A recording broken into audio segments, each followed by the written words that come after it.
Hello there everyone, how you doing today? I hope you're all well. Today we're going into r/entitled people to read stories about people who are supremely entitled. If you enjoy, remember to do all that YouTube interaction stuff. Now let's get started, shall we? Entitled mother wants me to move back home to take care of her baby. I've written before about my mom's insanely entitled antics, including, but not limited to, trying to force me to an arranged marriage with a cousin to make her a legal US citizen. I'm approaching 1 year that I've been moved away from my home state. I tried to at least keep an olive branch with my mom, hoping that the distance would help our relationship and we could coexist, but the last message she sent me was just so baffling that it's basically made me go no contact because I realized this woman is never going to change. Basically, the message stated that in the time I've been gone, my mom got pregnant and gave birth. My mom is in her mid-40s, so she talks about how taking care of the baby has been a lot for her since she doesn't have the energy she used to, and has been dealing with health problems, so she was hoping that I would consider either moving back into her apartment to help with taking care of the baby, or that I could bring the baby here and raise the baby here. My stepdad has been super busy with work and planning to move his own kids into the apartment, and my sister is too young. I sent her a message back telling her that I knew I was being naive by thinking she would change her behavior and be able to actually respect me. Since she's clearly never going to change, I'm very clearly not uprooting my life to take care of her child for her, and in the name of preserving my mental health, I am going no contact. I wish her and everyone else a great life, and I told her not to contact me anymore. And with that, I blocked her. A lot of people in my last update told me I should be careful with maintaining contact with my mom, and I can now see why. Some people just never change. Holy moly, they need to invent a lower form of contact than no contact at this rate, like anti-contact or something like that. Anti-contact, anti-contact. You're attempting to contact me? Eliminate them! Pew pew pew pew pew pew pew pew pew! Something like that. Anyway, on to the next story.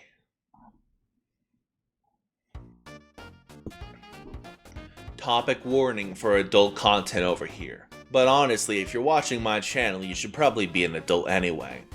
Okay, let's get this started.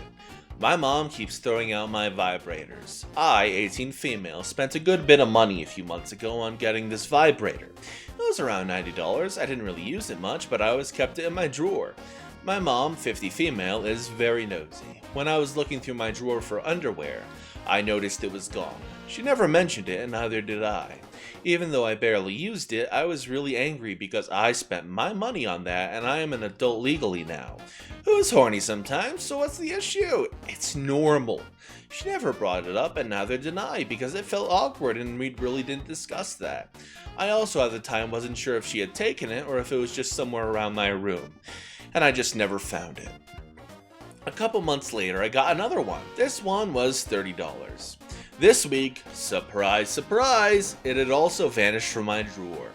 She has a habit of searching through my room, so now I'm certain she has taken it and more than likely thrown it out. What do I even say to confront her? It's really aggravating me. I am an adult, it's normal, and it's my money. She has not confronted me about taking it, but I know for sure this time she did, and I know she took the last one too. It's not any of her business, it's my own body, and it's really frustrating. I've lost $120 worth of my stuff. How do I even approach her about this? Well, awkward or not, unless you confront her, your mother will continue to have boundary issues. I would put a lock on my door. If that's not possible, at the very least get a chest so you can lock it up. But I would only store my vibrator there with some heavy weight so she can't easily pick it up and remove the entire thing. I've done exactly this with an old metal footlocker, except it wasn't vibrators I was locking up, it was my journals. On to the next story. My mom tried to take my adult card because it made her feel embarrassed. So I'm in college and I finally got my own card this year. It's nothing fancy, it just helps me manage my money without asking anyone for every little thing. I was honestly proud because it felt like a small grown-up milestone. Last weekend, my mom came to me to the mall to buy stuff for my younger cousin's birthday. The plan was simple. We grab a gift, maybe some snacks, and then leave. We get to the store and she picks up a bunch of things. Not just a gift, like 3 outfits, shoes, a toy, and then randomly adds stuff for herself too. I quietly ask if we're staying in budget because I know how these trips go, and she says, yes, don't worry. At checkout, the total comes way higher than I expected. She looks at the bill and then immediately looks at me like a solution just appeared. She goes, "Put on your card." I tell her I can't because I'm on a tight student budget and I didn't plan for all this. And then she laughs like I'm joking. "Why do you even have a card if you can't use it for family stuff?" I say I can pay for the actual gift, but not everything else. That's literally what we came for. And she gets annoyed right there in front of the cashier. "Wow, so you're counting money with your own mother now. I raised you and this is how you act." I try to stay calm and repeat that I'm happy to cover the gift and that's it. Then she says the wildest thing. "Fine, give me the card. I'll keep it with me so I can use it when needed. You're clearly not responsible enough." Like, what? I tell her no, and she starts doing that dramatic sigh thing and says to the cashier, "Kids these days are so selfish, they forgot who paid for the whole life." We end up paying separately, and she sulks the entire ride home and later tells my aunt that I refused to help family, even though I literally paid for the gift we came to buy. The funniest part is she didn't want to help, she wanted control. The moment I said I have a boundary, suddenly my card became community property, and my budget became a personal insult. Honestly, this exact kind of situation is why I went with Fizz in the first place. It's a student card that only lets me spend what I already have, so I don't get pushed into surprise debt. And now I'm going to end the story here because I just realized this story was an advertisement. On Reddit, some people make entitled parent stories that are secretly disguised as advertisements for cards. Just don't look into that card I just named. I'll probably bleep it out on my own later in the middle of editing. But in case I'm too lazy to edit that, don't look it up. I'm not taking responsibility for that. Anyway, a comment says she's absolutely terrible to try and embarrass you into overspending. It's very important to pay off your credit card. I'm glad that you're responsible and did not let her get you into a bad situation. I'm sorry you had to go through that. On to the next story. My family disowned me 15 years ago. Complete no contact. Now, all at once, they want back in my life and are stalking me. I finally confronted them. Disclaimer, part of this post on Am I the A-hole was removed, then added to the events of today. I don't know if this goes here, I just needed to get it out. I confronted them today and can't stop crying or shaking. I don't know why. I don't know what's wrong with me right now, and I'm finally calming down a little to get this done. So I, a 36 male, got into some trouble 15 years ago. I take all the responsibility for this, and even to this day I carry all the shame, guilt, and embarrassment for it. Also, this might come up, this is not cultural or religion, it's just shame to the family name. The situation was when I was 19, my ID was stolen and being used in another state, and created a situation where my driver's license was suspended nationwide. Somehow, any and all notifications from the other state never made it to me. I started doing all the necessary things I needed to do to try and fix the problem. I, however, had a couple of tickets in my current state that I needed to pay out, but couldn't because I needed to pay my rent and keep my apartment. Also, at the time, my full-time job was having problems and was borderline shutting down, so I tried to make ends meet and I was doing a lot of freelance work as well. Again, it's my fault. I knew the company was in trouble, but I was still holding out hope that things would get better. I was hoping that a couple more freelance jobs and I would be able to finally pay the tickets. This was never the case, and more the long story short of it was I was arrested and spent 2 weeks in jail. Not ideal, but I guess in the long run it worked out for the best by clearing the tickets in my home state.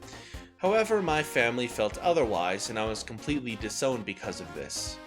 I lost everything and everyone. The only reason I still had my apartment was because I had enough to cover the rent and the freelance work kept up. It took another 6 months, but I was finally able to get to the other state to release my driver's license. I decided that since my family hated me, I didn't need them. So a year later, I changed my last name, phone number, and email. My social media is locked down so tight you would think I was hiding national security secrets. I was able to finish college and get settled into my career, and at this point, I'm happier than I have ever been. Enter current time, and 2 weeks ago there was a knock on my door, and it was my mom and dad. Again, it had been 15 years and they hadn't spoken to them, not one word. The only thing I could get out of my mouth was, "How did you find me, and what are you doing here?" My mom's response was, "Great, $5,000 to a PI. Finally a search of Facebook with just your first name found you and the PI confirmed it was you." I responded, "You didn't answer my second question. What are you doing here?" My mom again, "It's been 15 years. Look at where you are. It seems you learned your lesson and you were succeeding. You missed out on a lot of things." I ended with, "Yes, I've learned, Mom. One of them is I don't think anyone will ever help you or be understanding. Not even your family. And yes, I did succeed, and I did it entirely without you. Please leave and don't ever come back." And then I shut the door in their face, locked it, and checked the back door, and closed all the curtains. I'm guessing they hung around for another 15 minutes, knocking and demanding to be let in. I went back to bed though, turned the fan on high, and went back to sleep. So I did some research, and I have missed out on a lot. I have nieces, I have nephews, brother and sisters-in-laws. But the truth is, I don't know any of them, and I don't think I need to. I live a very quiet life, and I can count on two hands how many friends I actually have. A friend said I may have taken it too far, that I should have given them a chance, and if I didn't like what they had to say, then I could have told them to go away. I was hoping that this was going to be the end of it, but they have taken to stalking me.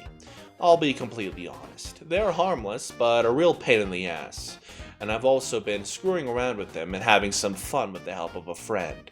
He now calls them in fleas and will check on me, asking if I have fleas or not. It's kind of funny. If I say yes, then it's game on.